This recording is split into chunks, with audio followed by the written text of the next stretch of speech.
Most of us eat with such regularity that we don't give it a second thought. Grabbing a bite to satisfy hunger pangs or indulging a craving may on its surface seem rather simple. But for so many Americans right now, eating is itself a challenge. Hi everyone, I'm Christine Pilara. And I'm Kara Kinnear. Food insecurity is a painful reality for far too many here in Georgia. Families struggling with limited resources don't have enough to eat to maintain a healthy and active lifestyle. Data from the nonprofit Feeding America tells us that 1.3 million Georgians suffer from hunger, and of that number, 400,000 are children. And the economic fallout from coronavirus makes an already delicate situation so much worse. Fortunately, there's help. There's a local organization who has fought tirelessly to make sure that Georgians have enough to eat, the Atlanta Community Food Bank. In the next few minutes, we'll learn all the ways this storied agency works to stem the rising tide of food insecurity all throughout Georgia. We'll get a sneak peek at the organization's brand new state-of-the-art facility, where bigger and better features allow it to serve more people. We'll talk to workers on the front lines, risking their own health and well-being to deliver much-needed assistance to the community.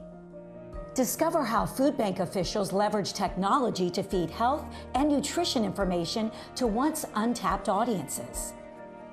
And get ready to be inspired to help with a very special performance from Atlanta singer-songwriter Alex Guthrie. So sit back and learn how you can be the change in a season of hope. To better understand how the food bank operates, Kara and I visited their new headquarters and distribution facility in East Point, Georgia. It's where we met Atlanta Community Food Bank President and CEO Kyle Wade. Hello. Hi, guys. Hi, Kyle. Hey, how are you, Christine? Bearing Nice gifts. mask. Yes. Where can we drop? Right here. Bring it right over here. All right, It's here we start. go. going to be great. To bring our stuff. Awesome. There's so much need out there right now. I know. These donations are going to help us feed some folks. First of all, this place is absolutely incredible. Driving up, I thought, my God, how did it all come about? You know, this building is really a gift of the community to the Atlanta Community Food Bank.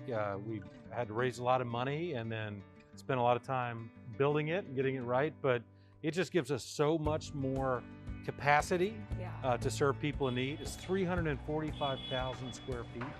It's got 70,000 square feet of freezer and cooler space, 35 dock doors. It's massive. You kind of have to see it to believe it, but talk about the impetus for expanding. We knew several years ago that over time we're going to continue to see more need in our community for food assistance. We have been growing a lot, but we were running out of room to continue to grow.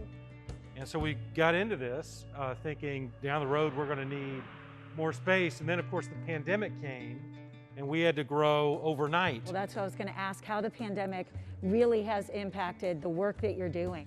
What we know is that there are at least 30% more people in our community who need help getting food today than they did before. These are kids, they're seniors, they're families. And so we're working harder than we ever have just to get more food to more people as they try to get through this crisis. This building is incredible. I think you have to stand in it to believe how big it is, but standing in it, you also realize how great the need is. There's a lot of food in here, and what's incredible to think about is all this food that you see in here. There's about 3 million pounds of food. It will be gone in less than 2 weeks. 2 weeks? Yeah, we'll have another 3 million pounds come through. That's how quickly we're moving through this food right now. And that's a reflection of how many people need it. It's great that we can move it that fast, but we've got to keep working hard so that folks get what they need right now.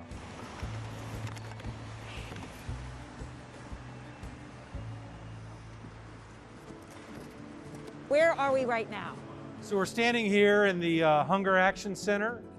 This is ordinarily where the community comes together physically to help us do our work.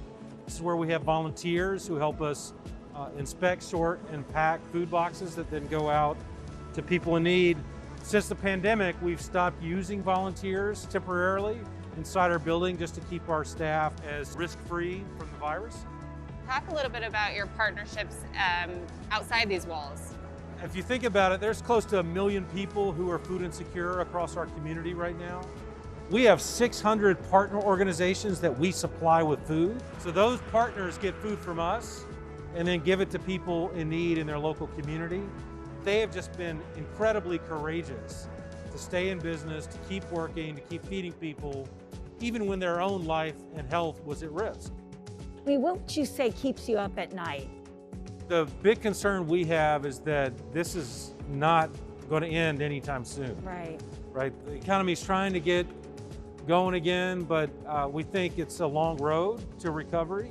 So the question for us is, can we sustain this level of activity?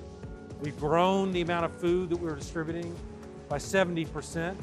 We're spending 50% more than we did before to do that. And we've got to keep that up. Yeah. We've got to make sure we have enough food to meet this higher level of demand. For people watching right now, what can they do, Kyle?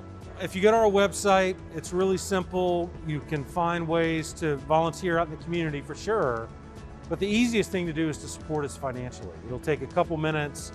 You make a donation, and it means that we can get more food through this facility on our trucks out to neighbors and neighborhoods that need it overnight. And so you're making a difference right now in feeding your neighbors. Your donation matters. For every dollar donated, the food bank can provide food for up to 4 meals. And 95 cents of every dollar donated for the food bank goes directly to services in the community to help fight hunger. How many organizations do you know of where 95% of funds go directly to a focused cause? Please, won't you give? Coming up next, we talk to a partner organization about what it means to be on the front lines in the fight against hunger. And my boss called and said, "We've been shut down by the city. We don't know when we'll be reopening." And that was quite a culture shock. how one man's misfortune would lead him to find new meaning when a season of hope returns.